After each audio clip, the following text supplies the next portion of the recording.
연쇄살인범 유영철이 지난주 대구교도소에서 서울구치소로 이감됐습니다. 자신의 차를 추월한다는 이유로 신혼부부를 엽총으로 사살한 정형구까지 사형수 2명이 서울구치소로 옮겼는데요.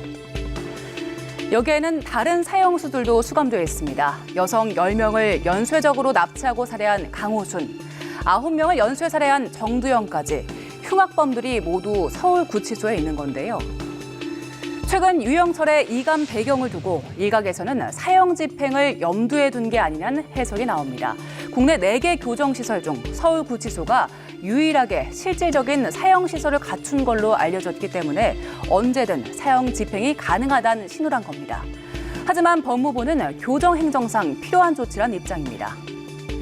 지난 8월 한동훈 장관이 서울과 부산구치소, 대구와 대전교도소 등 사형 집행시설이 있는 4개 교정기관을 대상으로 시설 점검을 지시했던 때에도 사형 집행 가능성이 제기되긴 했습니다.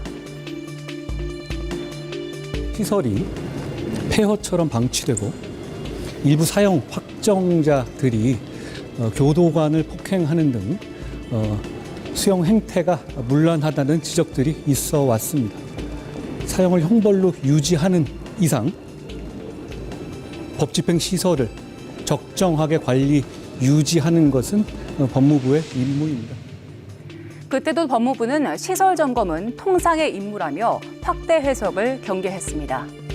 현재 사형 확정자가 59명 있긴 하지만 우리나라는 실질적 사형 폐지국이죠.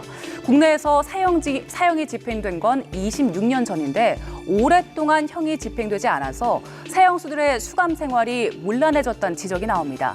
실제 유영철은 여러 차례 교도소에서 난동을 부린 걸로 알려졌는데요. 사형수들에게 형이 언제든 집행될 수 있다는 경각심을 주려는 취지도 엿보입니다.